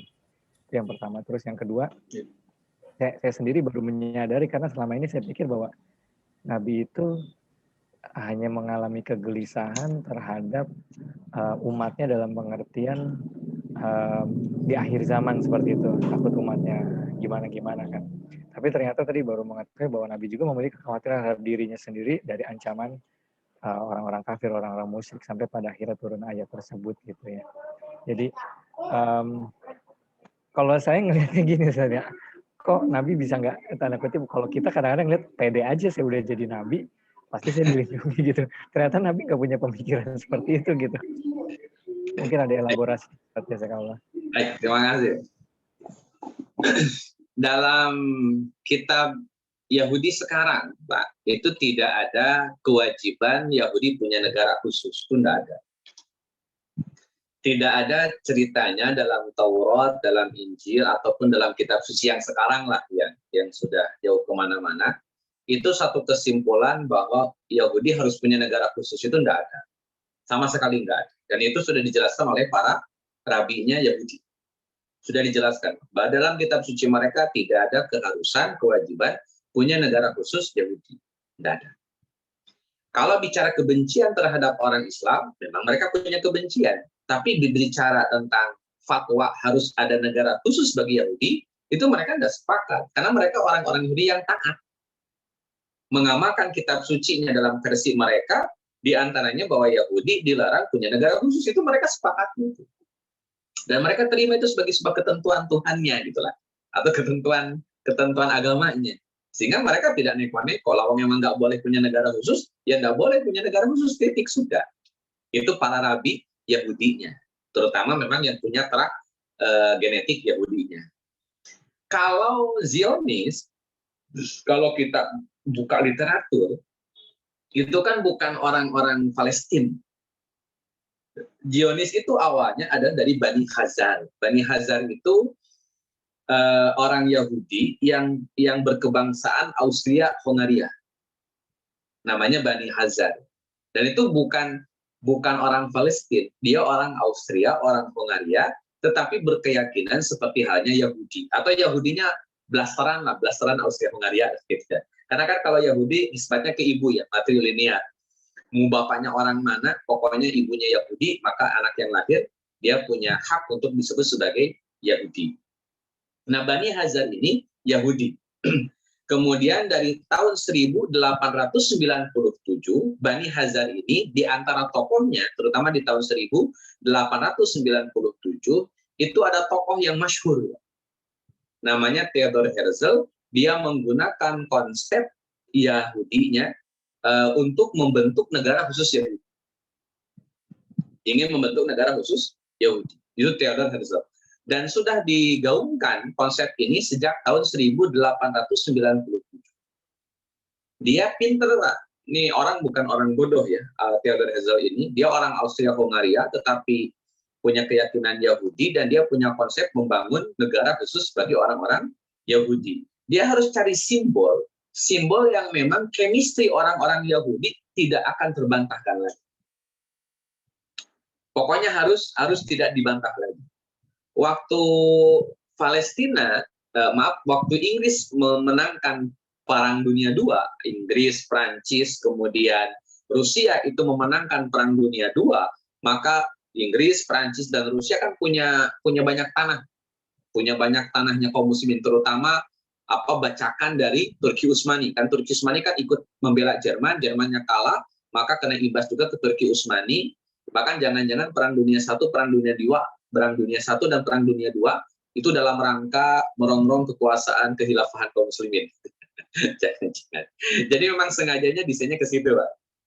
Ketika Turki Utsmani hancur berantakan, maka tanah milik Turki Utsmani kan jadi bacakan. Jadi bagi-bagilah antara Prancis, Rusia, dan Inggris. Sampai Palestina dipegang oleh Inggris. Nah, teman-teman yang Allah muliakan, kan Theodor Herzl ini mengajukan tanah Palestina sudah lama.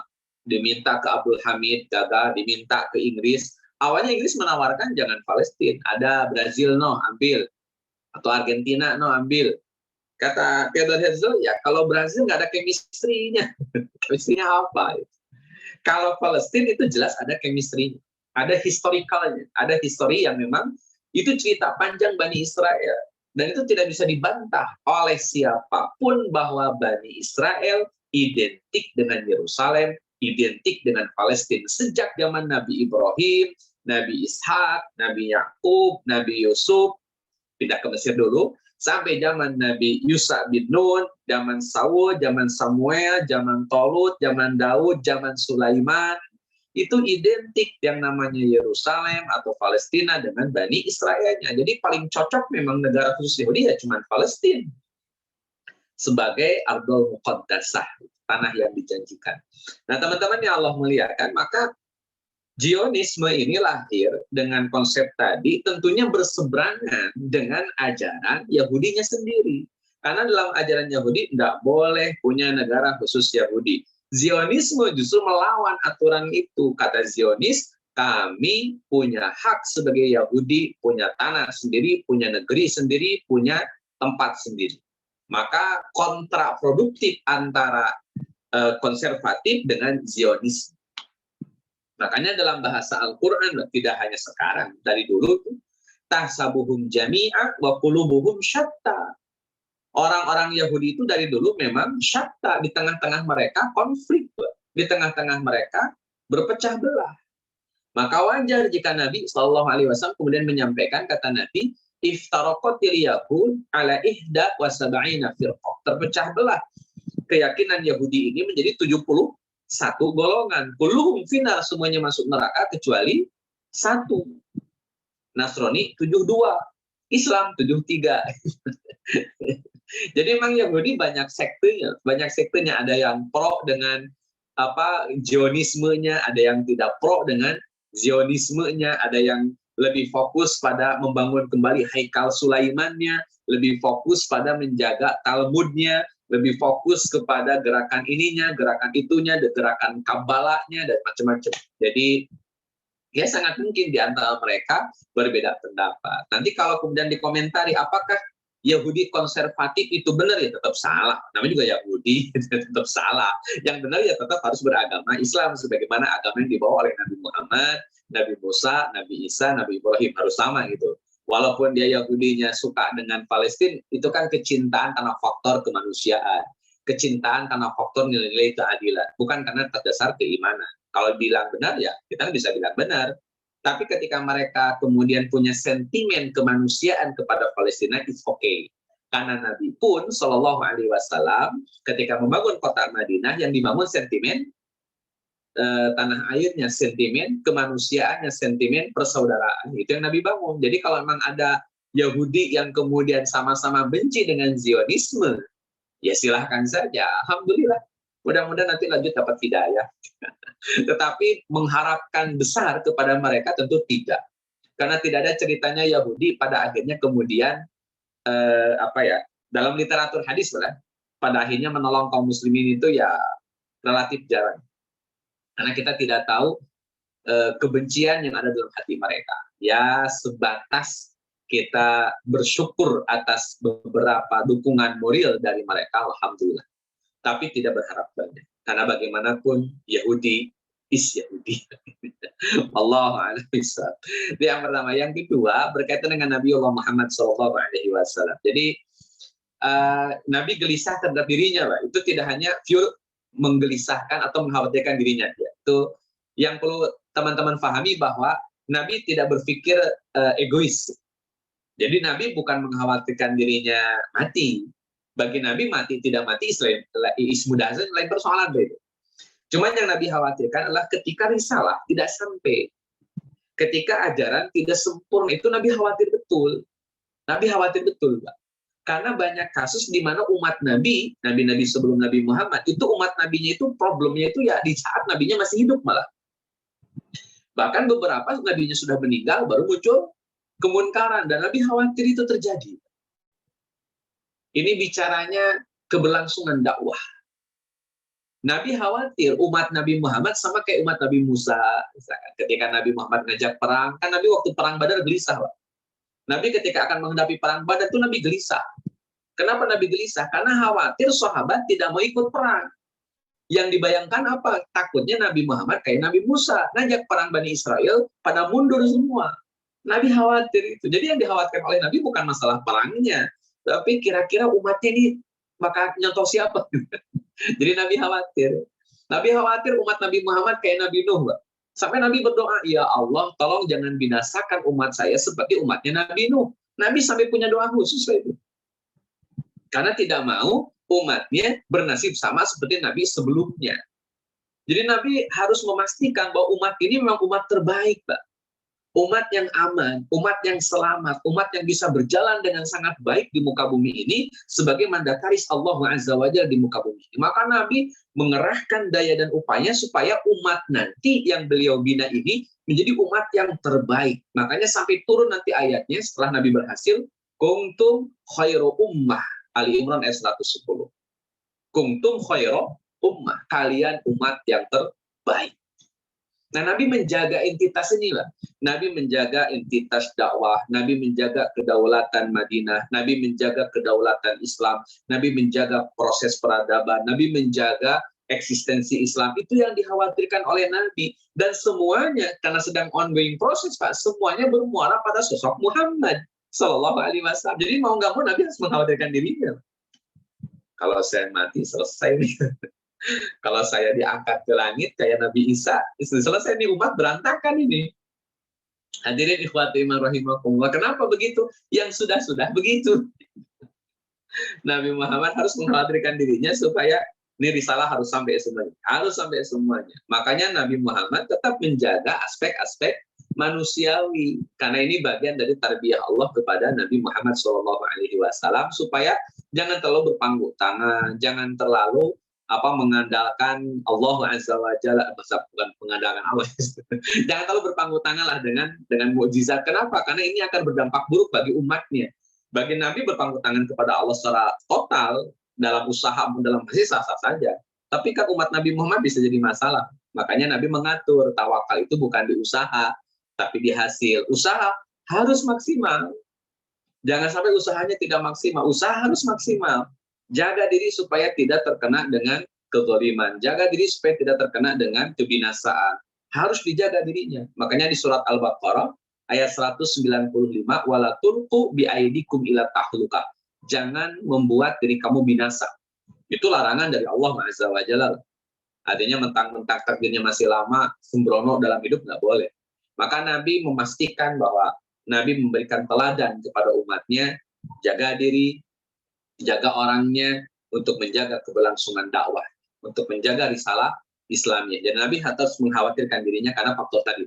Bukan hanya untuk kehidupan Nabi, bukan karena Nabi takut mati, bukan karena Nabi cinta dunia dan takut mati. Nabi lebih memikirkan kepada keberlangsungan dakwahnya, keberlangsungan umatnya. Dan itu mau tidak mau harus memikirkan diri Nabi Shallallahu Alaihi Wasallam. Karena risalah melalui lisan Nabi Shallallahu Alaihi Wasallam. Hilang nabinya, berhenti risalah. Walaupun bisa aja Allah memberikan nabi yang lain selain Nabi Muhammad, kan begitu.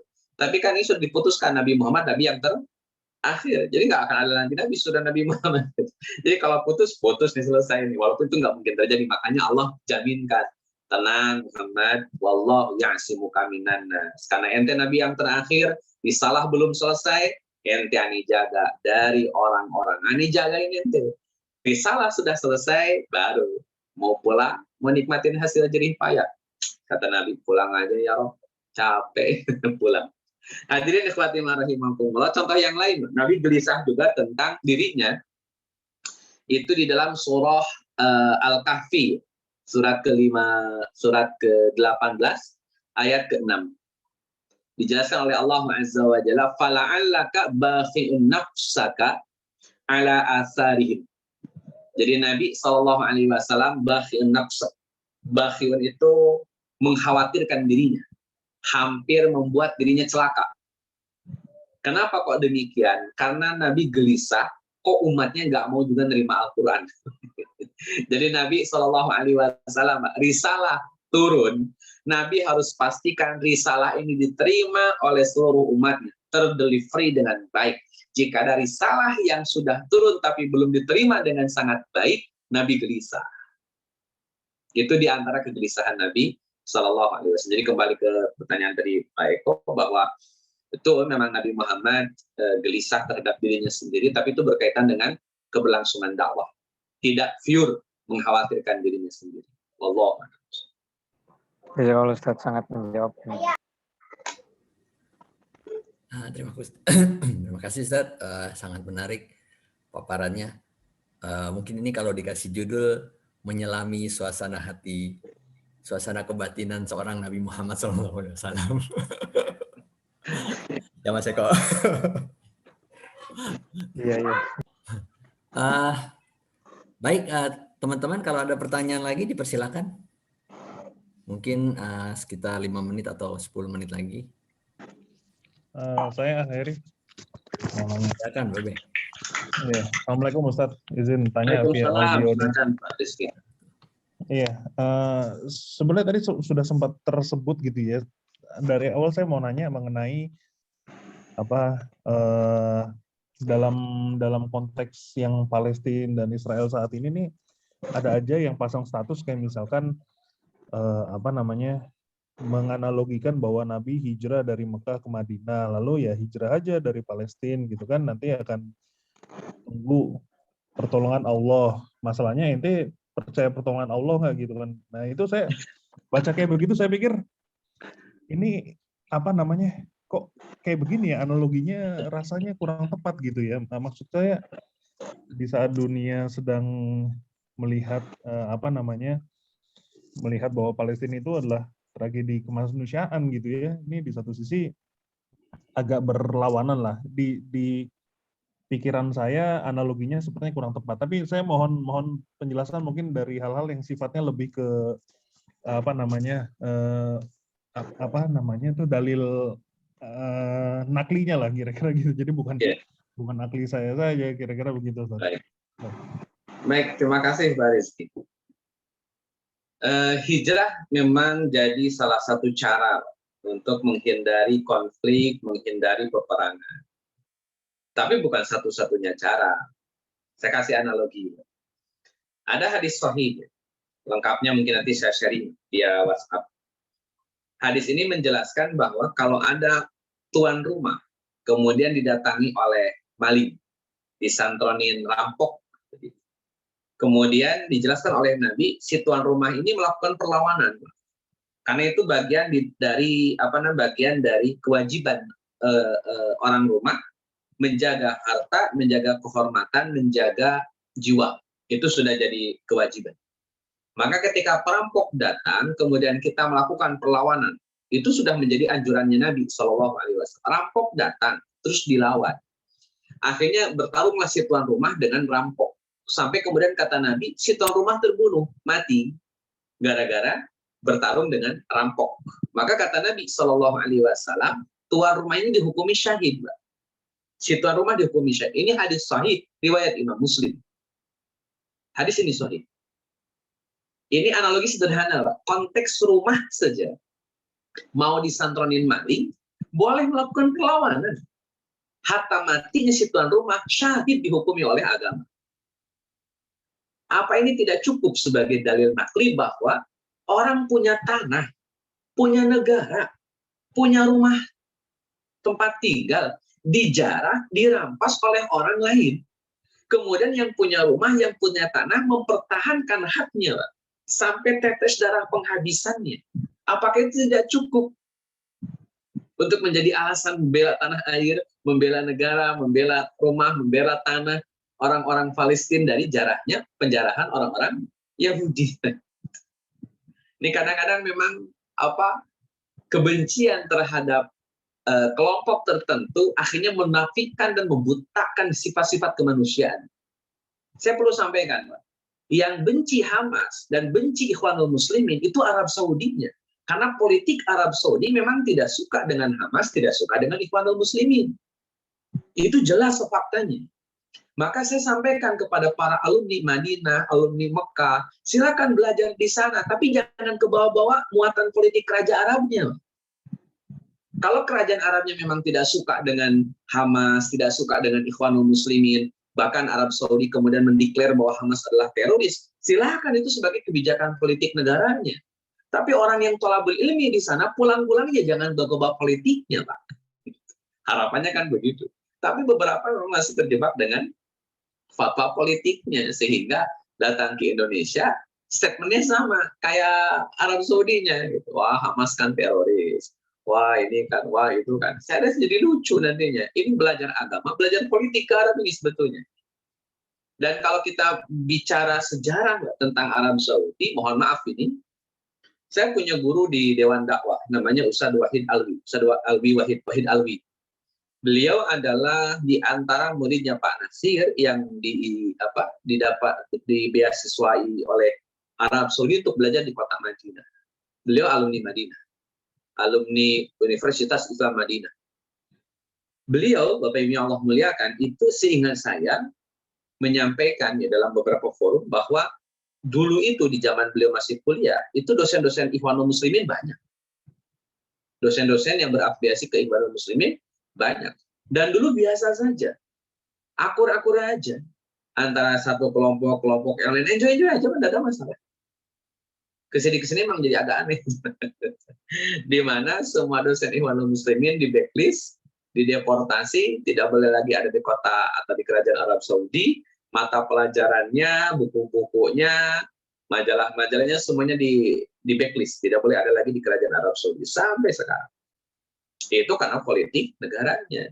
Jadi jangan sampai ke bawah-bawah menjadi fatwa agama itu. Karena politik ya politik, agama ya agama dalam konteks fatwa. Maka fatwa politik jangan ditarik-tarik ke fatwa agama. Contoh sederhananya kembali ke hadis tadi, orang bela rumahnya, bela tanahnya, bela kehormatannya, dia mati ketika membela tanahnya, membela kehormatannya, dia dihukumi syahid.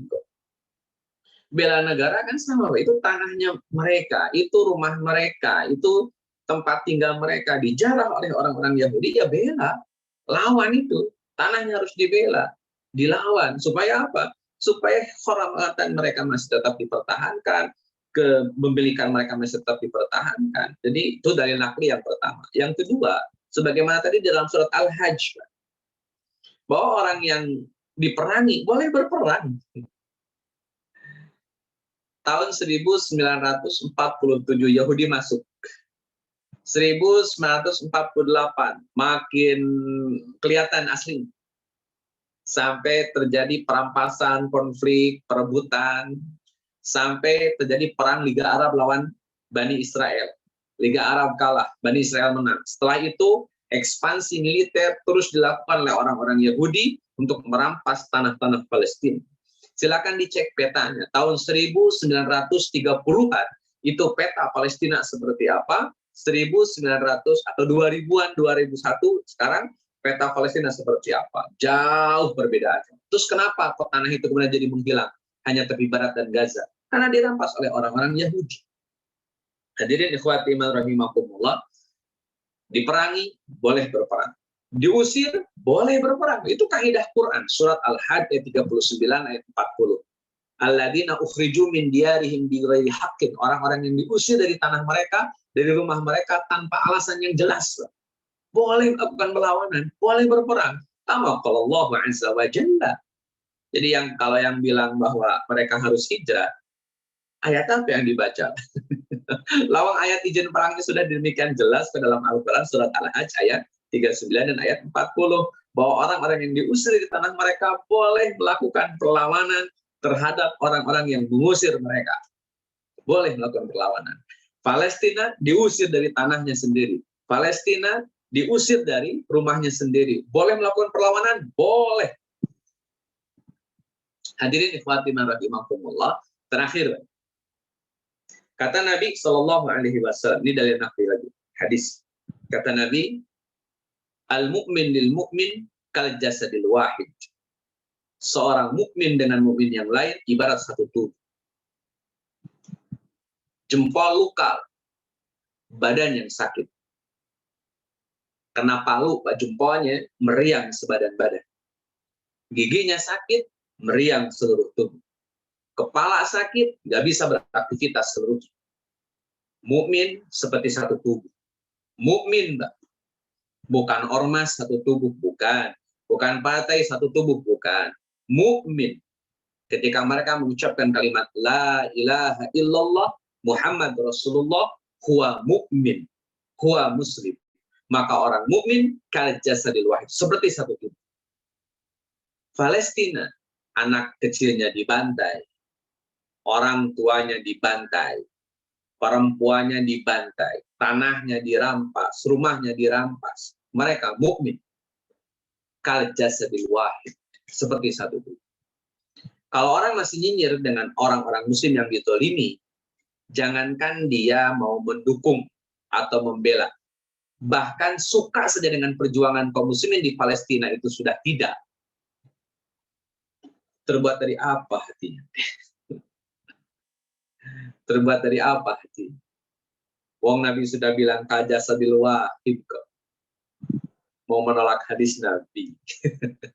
Hadirin ikhwati rahimakumullah. Kalau memang tidak suka dengan perjuangan Palestina, berarti suka dengan perjuangan Yahudi. Hadirin ikhwati rahimakumullah. Kalau masih diskusinya tentang, tapi kan di sana beda afiliasi, di sana kan bukan pengikut sunnah, tidak sama dengan mayoritas di Arab Saudi yang rata-rata pengikut sunnah. Hadirin ikhwati rahimakumullah, mengamalkan hadis al-mu'min lil mu'min kal jasadil wahid itu sudah sangat nyunnah. Sudah sangat nyunnah. Menggenapkan hadis mukmin dengan mukmin yang lain ibarat satu tubuh itu sudah nyunnah. Palestina menangis, kita ikut menangis. Palestina membara, kita ikut membara. Palestina luka, kita pun ikut luka. Palestina sakit, kita ikut sakit. Itu mukmin. Dalam hadis yang lain, la yu'min, kagak disebut beriman. Saya ulang, ini hadis Nabi Shallallahu Alaihi Wasallam riwayat Imam Bukhari. La yu'min, tidak disebut mukmin. Orang yang yuhibbu li akhihi ma yuhibbu li nafsihi. Jika orang itu belum mencintai saudaranya sebagaimana orang itu mencintai dirinya sendiri. Dia mencintai orang lain sebagaimana dia mencintai dirinya sendiri. Jika belum seperti itu, la yu'min. Dia belum beriman. Jadi kalau mensikapi ada orang yang nyinyir kepada orang Islam, bantu kagak, nolong kagak, nyinyirin ia, la yu'min. Kama qala Rasulullah sallallahu alaihi wasallam. Allahu a'lam. Baik, jazakallah Ustaz atas penegasannya. Terima kasih banyak. Terima kasih Ustadz.